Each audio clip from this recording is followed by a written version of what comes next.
So hello everyone, आप सभी का स्वागत है फिर से हमारे चैनल में। और आज हम करेंगे हिस्ट्री का क्लास 11 का 5 चैप्टर जिसका नाम क्या है, बदलते हुए सांस्कृतिक परंपराएं। तो चलिए इसको शुरू करने से पहले आज हम जानते हैं कि आज हम इस वीडियो में क्या क्या पढ़ने वाले हैं, कौन कौन से जो टॉपिक है जो आपके 100% क्लियर हो जाएंगे आज के इस वीडियो में। तो देखिए, सबसे पहले हम पढ़ेंगे कारण, इटली, मानवतावादी दृष्टिकोण, विज्ञान दर्शन, कलाकार, यथार्थवाद, वास्तुकला, पुस्तक। यहाँ पे जो टॉपिक है वो पूरे आ नहीं पाए, उनकी स्पेस नहीं था। तो चलिए इसको शुरू करते हैं और सबसे पहले पढ़ते हैं कारण। तो देखिए, अब हमें यहाँ पे ये जानना है कि हमारा जो चैप्टर का नाम है जिसका नाम है बदल रही हुई सांस्कृतिक परंपराएं, मतलब कि समय के साथ जैसे जैसे समय बदल रहा है वैसे वैसे ही हमारी जो संस्कृति है, जो परंपराएं हैं, वो भी बदल रहा है। हम यहाँ पे पढ़ेंगे कि किस तरीके से आधुनिकीकरण आया है, कौन कौन सी वजहें थी और कैसे यहाँ पे जो परिवर्तन है वो आए। तो देखिए, तो हम यहाँ पे मुख्यतः 4 कारणों की बात करेंगे, जिसमें नगर, विज्ञान, पुस्तक, धर्म नामक 4 कारण है। कैसे? तो देखिए, जो नगर है, अगर आपने ध्यान दिया होगा पिछले के चैप्टर्स में, तो हमने क्या पढ़ा है कि जो नगर है, नगरों में ही फैक्ट्रियां होती हैं। जहाँ पे फैक्ट्रियां होंगी वहाँ पे क्या आएगा, औद्योगिकरण आएगा। विज्ञान आया, विज्ञान आने से लोगों का जो ज्ञान है वो बढ़ा और बहुत सारी चीजों की खोज हुई। नेक्स्ट, पुस्तकें। पुस्तकें तो भाई बहुत इंपॉर्टेंट है, क्योंकि पुस्तकें नहीं होंगी तो ज्ञान नहीं आएगा हमारे पास, ज्ञान नहीं आएगा तो दुनिया का विकास भी नहीं हो पाएगा, हम अंधकार में ही रह जाएंगे। और लोगों की धर्म से रिलेटेड जो भी मानसिकताएं थी वो भी उसमें भी सुधार आने लगा, क्योंकि पहले के जो धर्म के उसमें बहुत कुरीतियां थी, तो उन कुरीतियों को खत्म किया गया बहुत सारे आंदोलन के द्वारा। तो ये 4 पॉइंट्स आते हैं इसके, और भी बहुत सारे, लेकिन ये मुख्य है। अब हम आते हैं यहाँ पे अपने सेकंड टॉपिक पे, जिसका नाम क्या है, इटली। मतलब कि जो इटली है इसमें पुनरुत्थान कैसे हुआ। अच्छा, पुनरुत्थान का मतलब क्या होता है? पुनरुत्थान का मतलब होता है बदलाव आना, ठीक है। तो देखिए, जो इटली था ये रोम साम्राज्य से कनेक्ट था। जब रोम साम्राज्य का दी एंड हो गया, वैसे जो इटली जो साम्राज्य वो भी धीरे धीरे क्या हुआ, ये भी कमजोर पड़ने लगा। लेकिन क्या वो कुछ समय के बाद ये फिर से उभर के आया इटली नगर। क्यों? क्योंकि इसने यहाँ पे बंदरगाह का काम किया। किसके बीच में? बाइजेंटाइन और मुस्लिम राज्य के बीच में।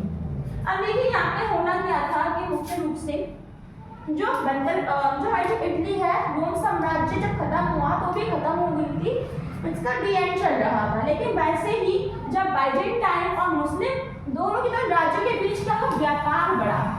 तो भाई जहाँ पे व्यापार होता है वहाँ पे बंदरगाह की भी जरूरत होती है। तो यहाँ पे बंदरगाह का काम किसने करा? इटली का। इस तरीके से धीरे धीरे करके क्या हुआ, ये वाणिज्य के लिए खड़ा होना स्टार्ट हो गया, ठीक है। अब हम यहाँ पे अपने अगले टॉपिक पे आते हैं, तो चलिए इसको जल्दी से शुरू करते हैं।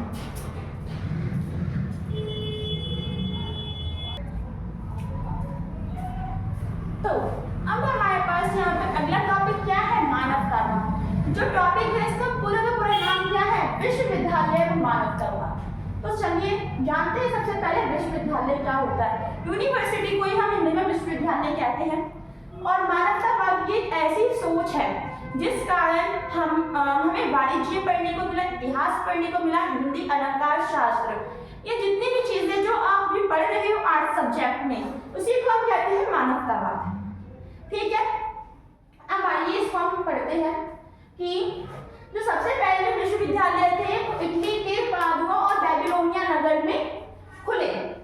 और यहाँ पे क्या हुआ, यहीं से वाणिज्य अर्थात मानवतावाद जो विषय है वो स्टार्ट हुआ। कैसे? जो हमारे पास क्वेश्चन आता है, तो देखिए, अगर हम देखें कि जो इटली था वो किसने प्रसिद्ध हुआ, बंदरगाह के कारण, ठीक है।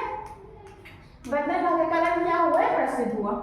और अब अगर हम कभी भी व्यापार करते हैं तो हमें व्यापार शिक्षा और वकालत शिक्षा प्राप्त होनी चाहिए, ना कि हमें धार्मिक मुद्दे प्राप्त होनी चाहिए। तो इसलिए यहाँ पे क्या हुआ, इन दोनों के दोनों विश्वविद्यालयों में धर्म नहीं सिखाया गया कि किस तरीके से धर्म के आचरण नहीं, यहाँ पे जो वाणिज्य है ना वो सिखलाया गया। अब हम आते हैं यहाँ पे अपने नेक्स्ट टॉपिक पे कि यहीं से मैंने आपसे बोला था कि मानवतावादी शुरू हुई। मानवतावादी जो है उसको ह्यूमैनिटीज भी कहते हैं, जो कि लातिनी शब्द से निकला है। और ह्यूमैनिटीज में हम क्या क्या पढ़ते हैं, जो आपके पास सब्जेक्ट है 11th क्लास में, वो सारी की सारी ह्यूमैनिटीज की सब्जेक्ट है। हमारी हिंदी हो गया, इतिहास हो गया, pol science, everything is humanities. अब हम यहाँ पे आगे क्या पढ़ेंगे कि 15वीं शताब्दी में इटली की नगर था जिसका नाम था फ्लोरेंस।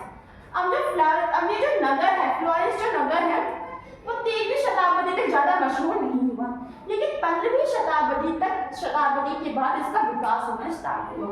हम कहते हैं ना कि किसी भी अगर किसी राज्य कुछ कामयाब हो रहा है तो उसके पीछे लोगों का ही हाथ होता है। इसी तरीके से इस फ्लोरेंस नगर के विकास के लिए भी 2 लोगों का हाथ है, जिसका नाम आता है दाते अल्बियरी और जोटो नाम आते हैं। अब देखो जो जोटो है वो एक चित्रकार था, और जो दाते जो अल्बियरी था ये है हमारा एक धार्मिक इंसान है जो कि धर्म के ऊपर लिखता था। आपको यहाँ पे देखिए एक वर्ड आया रेनेसां शब्द, इसके हमारे पास 2 मीनिंग्स आती है, इसको थोड़ा समझते हैं। तो देखिए रेनेसां, इसका पहला जो मीनिंग है ये आता है कि बदलाव हो रहा है। दूसरा मीनिंग है ये ऐसे व्यक्ति के लिए यूज किया जाता है जिसने कई विषयों में क्या प्राप्त की हो, महारत प्राप्त की हो। जैसे कि अगर मैं हूँ तो मुझे चित्रकारी भी आती है, मुझे खेलना भी आता है, पढ़ना भी आता है, मुझे म्यूजिक भी आता है, मैं सब में मैं जो हूँ अव्वल हूँ, मतलब कि मैं क्या हूँ, रेनेसां हूँ। ठीक है, तो मेरे लिए कौन सा वर्ड यूज किया जाएगा, रेनेसां वर्ड। अब हम आते हैं अपने अगले टॉपिक पे जिसमें हम पढ़ेंगे मानवतावादी दृष्टिकोण।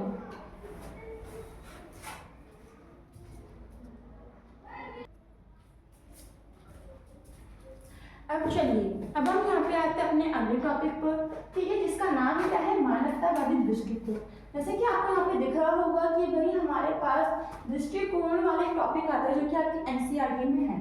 तो मानवतावादी दृष्टिकोण, इसमें आपको ज़्यादा कुछ नहीं पढ़ना है, आपको यहाँ पे बस ये पढ़ना है कि हमारी जो दुनिया थी उसका जो टाइम है उसको 3 भागों में बांट दिया गया था, जिसको हम अंधकार काल, मध्य युग और आधुनिक युग के नाम से जानते हैं। आपको इसके अलावा यहाँ पे कुछ और नहीं पढ़ना है कि भाई मानवतावादी दृष्टिकोण में जो हमारा जो दुनिया थी उसको 3 भागों में बांट दिया गया था, अंधकार, मध्य, आधुनिक। अब अंधकार युग का हम कब कह सकते हैं, जब रोमन साम्राज्य खत्म हो गया। फिर मध्य युग, जब वो जो धर्म है वो ज्यादा फैलने लगा, तो उसको हम कहेंगे क्या, मध्य युग। आधुनिक युग, जब विज्ञान आया, जब महिलाओं को अधिकार मिले, जब लोगों को समझ आई कि क्या सही है क्या गलत है, जब फैक्ट्रियां आई, जब उन्नति आई, तो क्या हुआ, आधुनिक युग भी आया। अब हम आते हैं अपने अगले टॉपिक पर जिसका नाम क्या है, विज्ञान दर्शन योगदान। अब इसके आगे भी है अरबियों का योगदान। ठीक है, तो देखिए इसी टॉपिक में आपके पास सबसे पहले आप ये पढ़ेंगे कि भाई जो अरबी है उन्होंने हमारे साहित्य में क्या योगदान दिया। ये वाला क्वेश्चन आता है कि अरबियों को क्या योगदान रहा साहित्य में या फिर लिखावट में, लेख में। तो जो अरबी जो लोग हैं ना, उन्होंने सबसे पहले तो जो पहले के जो ग्रंथ लिखे हुए थे उनका इन्होंने अनुवाद करा और इसको इन्होंने बचा कर रखा, तो इनके ये 2 योगदान रहे। फिर अगला क्या है कि दार्शनिक पर हम क्या पढ़ेंगे कि इब्न सीना और रूशर।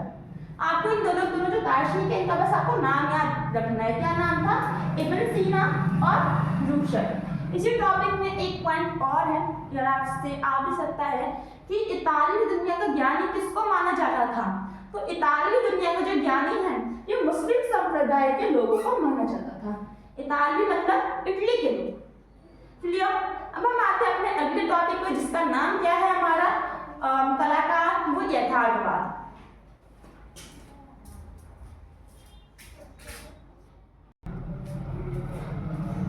तो देखिए अब आता है टॉपिक कलाकार व यथार्थवाद। कलाकार का मतलब क्या है, कोई व्यक्ति कलाकार किसको कहते हैं, तो बहुत इजी टॉपिक है कि जिसमें बहुत ऐसे कि जो मूर्तिकार हो गया, जो वास्तुकला वाला जो व्यक्ति हो गया, जिसको चित्रकारी आती है, मतलब कि कलाकार में सबको पढ़ना ही नहीं आएगा, उसमें आपका चित्रकारी बहुत सारे ऐसे हुनर्स भी आएंगे। ठीक है, अब देखिए कलाकार में आपको यहाँ पे क्या पढ़ना है कि जो नए जो कलाकार है उन्होंने पिछले कलाकारों को क्या करा, अध्ययन करा। Second Angelo. एंजिलो ने किस पे खोज की? संस्कृति पे खोज की, वो भी किसकी? ईशावास्य की संस्कृति पे। ये वाला जो सन है, ये जो व्यक्ति इंपॉर्टेंट है, 1416 में डोनाटेल्लो ने सजीव मूर्तियों पर क्या करा? अध्ययन करा और उसने सजीव मूर्तियां बनाई। डोनाटेल्लो कौन था? एक मूर्तिकार था जिसने 1416 में सजीव मूर्तियां बनाना स्टार्ट करी। अब ये भी इंपॉर्टेंट नेम है, जो मैं आपसे बोल रहा हूँ उनके नाम याद कर लीजिए। ऑनवियस वेसेलियस। ऑनवियस वेसेलियस ये एक अध्यापक था, ठीक है, साइंस का अध्यापक था, जिसने क्या करा यहाँ पे, जो साइंस जो होती है वहाँ पे इसने चीड़-फाड़ जैसे जो विषय है, चीड़-फाड़ जैसे विषयों पर पढ़ाने वाला पहला अध्यापक यही था। मतलब कि अगर कोई स्टूडेंट साइंस में जाता है तो वो क्या पढ़ता है? तो कोई डॉक्टर तो वो पहले क्या सीखेगा कि किस तरीके से ऑपरेशन करते हैं, तो यहाँ पे चीड़-फाड़ का मतलब किससे है? ऑपरेशन से। अब देखिए यथार्थवाद। यथार्थवाद ज़्यादा कुछ नहीं, ये एक विचार है, ठीक है, और इसमें यथार्थवाद में हम क्या पढ़ते हैं? शरीर विज्ञान, मेधा गणित और भौतिक सौंदर्य से रिलेटेड जो विषय है वो हम यथार्थवाद में पढ़ते हैं। यथार्थवाद का एक विचार है जिसमें हम शरीर विज्ञान, मेधा गणित और भौतिक सौंदर्य पढ़ते हैं। अब हम आते हैं अपने अगले टॉपिक पर।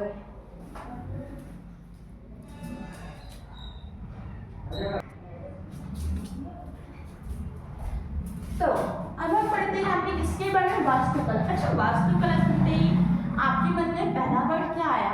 ये आया होगा कि जो अध्यात्म, जो कि धर्म से जुड़ा जो वास्तुकला होती है, मतलब कि घर में कौन सी चेयर कहाँ पे होनी चाहिए, कौन सी टेबल कहाँ पे होनी चाहिए, तो ये वो नहीं है। वास्तुकला का यहाँ पे मतलब क्या है कि पहले के ज़माने में जो भवन है वो किस तरीके से बनते थे, जो घर है उसे किस तरीके से बनाना है, तो इसे हम कहते हैं वास्तुकला, ठीक है। तो देखिए इसका आपको ज़्यादा कुछ नहीं पढ़ना है, इसमें बस आपको यहाँ पे कुछ 2-3-4 जो व्यक्ति है उसका नाम याद करना है, इससे ज़्यादा सारे टॉपिक में कुछ है ही, मतलब चैप्टर बहुत ज़्यादा ईजी है। तो देखिए शास्त्रीय शैली। शास्त्रीय शैली का मतलब होता है शालीन शैली। अब आप पूछेंगे कि शालीन शैली का मतलब क्या होता है, तो देखिए शालीन शैली का मतलब होता है वास्तुकला। शास्त्रीय शैली को हम शालीन शैली कहते थे पहले, जिसका मतलब क्या होता है? वास्तुकला। मतलब कौन सा भवन कैसे निर्मित होना चाहिए, कौन सी चीज कैसे बननी चाहिए, उसी को हम कहते हैं शास्त्रीय शैली। अब आता है यहाँ पे, मैंने इससे आपको बोला था कि इस वाले टॉपिक में आपको बस नाम याद करते हैं। तो देखिए माइकलएंजेलो ने की पाइटा संरचना बनाई थी, सेंट पीटर ने गुंबद बनाया था, और फिलिप्पो ब्रूनालेसी ने यहाँ पे फ्लोरेंस में गुंबद बनाई थी। तो बस इतना छोटा सा था आपका वाला टॉपिक। ये जो टॉपिक है इंपॉर्टेंट है। अगर आप जब भी मुद्रण सुने, मुद्रण का मतलब पैसा नहीं होता है, मुद्रण का मतलब होता है छपाई, ठीक है। जो हमारे पास अभी न्यूज़पेपर छप के आ रहे हैं, तो छपाई का होना, मुद्रित पुस्तकों का होना। पहले जो पुस्तकें थी वो किससे लिखी जाती थी? हाथों से, लेकिन अब इसकी छपाई की जाती है किससे? मशीनों से। तो जब भी आप मुद्रण का नाम सुनेंगे तो आपके मन में जोहासेन गुटेनबर्ग व्यक्ति का नाम सबसे पहले आना चाहिए। क्यों? इसने ऐसा क्या करा? तो इसने मुद्रित जो मशीन है इसने सबसे पहले बनाई थी, जर्मन का था, और इसने यहाँ पे जो सबसे पहले जो बुक छापी थी वो थी बाइबल, जिसकी 150 प्रतियां हैं, ठीक है। अब कौन ही होगा जिसको मुद्रण पुस्तकों का लाभ नहीं पता होगा, महत्व नहीं पता होगा? 3-4 मिनट आपको बता देती हूँ। तो देखिए इससे हमें जानकारी मिलती है, मुद्रण होगा तो जो जानकारी है वो अलग अलग देशों में पहुंच जाएगी। जैसे कि अगर मुझे जापान की जानकारी है फिर तो मुझे जापान जाना पड़ेगा, लेकिन इन पुस्तकों की वजह से मैं क्या कर सकती हूँ? पुस्तकें पढ़ी, मुझे पता चलेगा कि हाँ जापान की कैसी अर्थव्यवस्था है। इसी तरीके से हमारा अध्ययन तेज होता है, और जो दस्तावेज है वो भी हमारे बनते हैं, जो कार्य है वो भी बनता है। जो पाठक वर्ग, एक नया वर्ग है जिसको हम कहते हैं पाठक वर्ग। अमीर और गरीब हर व्यक्ति क्या कर सकता है? पढ़ सकता है। तो मुझे आशा है कि जो भी मैंने आज आपको टॉपिक्स करवाए वो आपको समझ में आ गए होंगे। अब मिलते हैं सेकंड पार्ट में इसी चैप्टर की। सो बाय बाय।